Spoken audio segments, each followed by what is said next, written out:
with the United States quickly leaving its infancy as a nation in the early half of the 19th century. Topics of old and figures that once dominated the early American political system were set aside as men of historical rather than of modern debate. This period of American history would be defined by a certain general that led American troops to victory in the Battle of New Orleans, a president born not into the high society that many others were born into at the time, but rather of humble beginnings on the Carolina frontier. This is the Jackson era.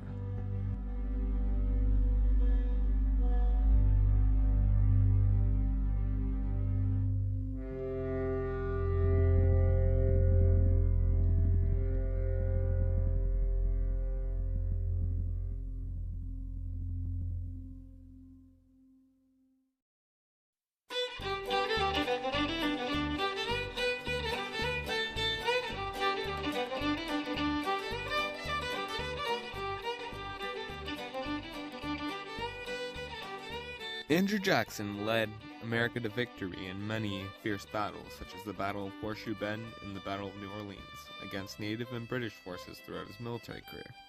However, some of Old Hickory's most hard-fought battles would occur right in the heart of the nation in D.C. during the elections of 1824 and 1828. The campaigns of both candidates, Democrat Andrew Jackson and National Republican John Quincy Adams, fought fiercely for the title of president.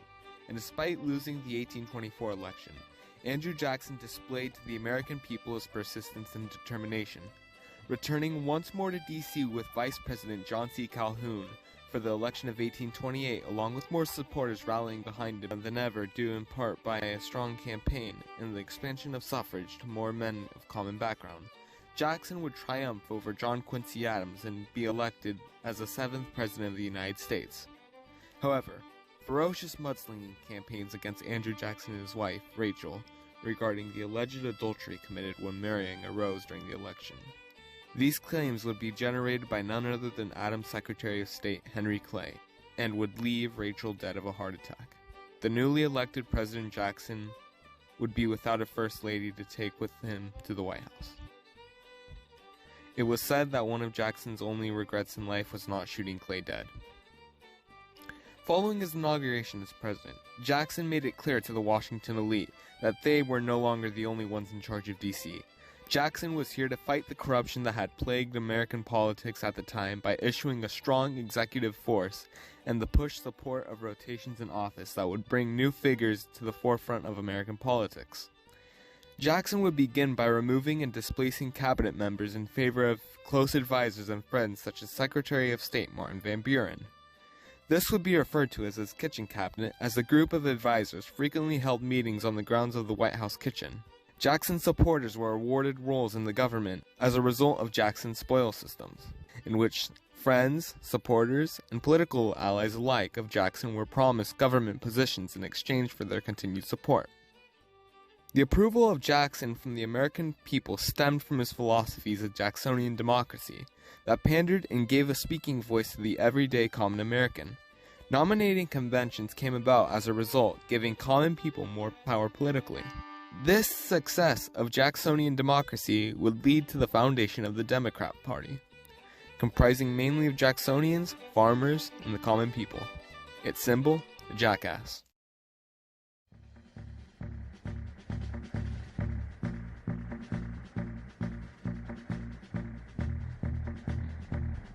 At the time of Jackson's presidency, the United States consisted of 24 states and 3 regions: the agrarian and established South, the industrial and urban North, and the newly formed frontiers of the West.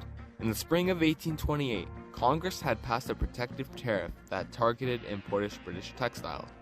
The passing of this bill would aid the commercial success of northern cloth manufacturers. However, Southerners were left out of this success and suffered due to the dwindling English demand for Southern cotton. As a result, the term Tariff of Abominations would be used to describe this tariff. It only did to sharply increase sectional tensions between the North and South in the 1830s. This tension would reach its climax when South Carolina declared nullification of the tariff and voided it under the Statute of States' Rights. It was made clear that formal secession from the Union entirely would occur if further action were to be taken. One of the most shocking events of this ordeal would occur when Vice President John C. Calhoun would leave his office to support South Carolina's decision to nullify. This was in spite of his support for protective tariffs in the past. Martin Van Buren would be left to fill in his vacant office. Jackson did not take lightly of these threats of secession and ignorance of federal law. In a message sent to the South Carolina government, he declared that he would enforce his executive duties and have military action involved if South Carolina did not back down from its nullification of both the tariffs of 1828 and 1832. Luckily, crisis would be prevented from developing into a civil war when both sides agreed to the passing of a bill proposed by Henry Clay, in which the tariff would be gradually lowered over the course of a decade. From a historical standpoint, it's easy to see the nullification crisis as a precursor of sorts to a certain war that would transpire in about 30 years' time as a result of sectionalism.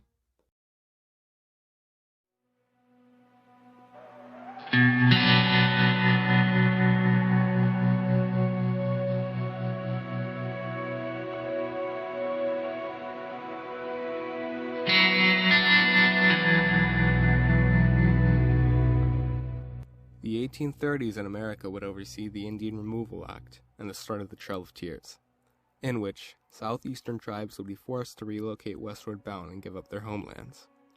However, ideas for such plans date as far back as Jefferson's presidency. This ordeal that spanned the course of multiple decades in American history began with the Indian Removal Act of 1830. Urged by both the American people and Jackson himself, in May of 1830, National Congress passed the Indian Removal Act, which authorized and initiated the removal of the 5 civilized tribes of the Southeast from their ancestral homelands. While other factors played a role in the passing of this act, the greatest reasons were domestic tranquility in the region, ensured access to resources in the air such as cash crops, fertile southern soil, and newly discovered gold deposits in Georgia. The passing of this law would be met with pushback from 2 specific tribes, who would both attempt to fight the federal government's decision in separate ways of their own. One such is the Cherokee Nation, who would attempt to resist the terms of the Indian Removal Act by bringing it to the Supreme Court case of Worcester versus Georgia, in which the Supreme Court did in fact rule in favor of the Cherokee Nation. In spite of this, the state of Georgia, supported by Andrew Jackson, would make its decision to outright ignore and nullify the Supreme Court's ruling of the case. Another case of resistance towards the Indian Removal Act would find itself not in the courtrooms of the Supreme Court, rather on the grounds of the Seminole Nation itself, where Seminole Indians would wage battle against the United States Army during the Second Seminole War in attempts to defend their lands in Florida.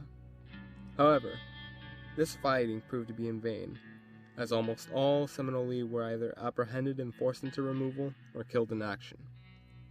With these acts of rebellion suppressed, bringing upon the Trail of Tears, beginning in the 1830s and lasting until well after Jackson's presidential term. With support from Americans in the South to drive out natives from the area, Andrew Jackson would task U.S. General Winfield Scott with leading the Cherokee Nation to their new reservation on the newly established Indian Territory in what is now Oklahoma, during which an estimated 2,000 to 4,000 men, women, and children died from illness, the harsh winters of the region, and other factors. The events leading up and including the Trail of Tears defined Andrew Jackson's Indian policy during his term.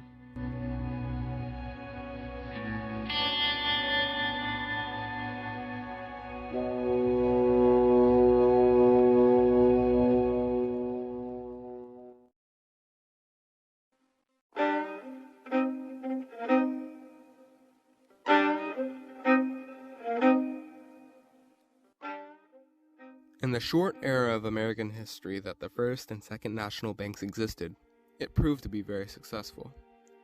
First chartered in 1816 as a direct successor to the First National Bank, the Second National Bank became the financial powerhouse of the federal government, gaining revenue from the National Mint, loaning, and banking itself. However, this success was restricted to the select already wealthy businessmen from the North. Agrarian Southerners inferred that the Second National Bank, or the monster as Jackson put it, had a heavy bias and favored the success of northern manufacturers and therefore was unconstitutional. President Jackson also held this belief that the bank held an unconstitutional sectional bias towards the North. He also held grounded skepticism in the bank's priority of paper money rather than gold and silver. Despite McCulloch v. Maryland case against the Second National Bank resulting in the ruling that the National Bank was in fact constitutional, by 1836, when the bank's charter had to be renewed once more by Bank Director Biddle, most politicians of the time believed that Jackson wouldn't veto the renewal of the bank's charter, as they thought he would practically commit suicide of his public character if he so did. However, they thought wrong. Andrew Jackson proceeded to do what politicians thought would have been unthinkable, vetoing the bank renewal, effectively killing the bank as Andrew Jackson promised. Following the death of the National Bank, Jackson began funneling and depositing national funds into the state banks.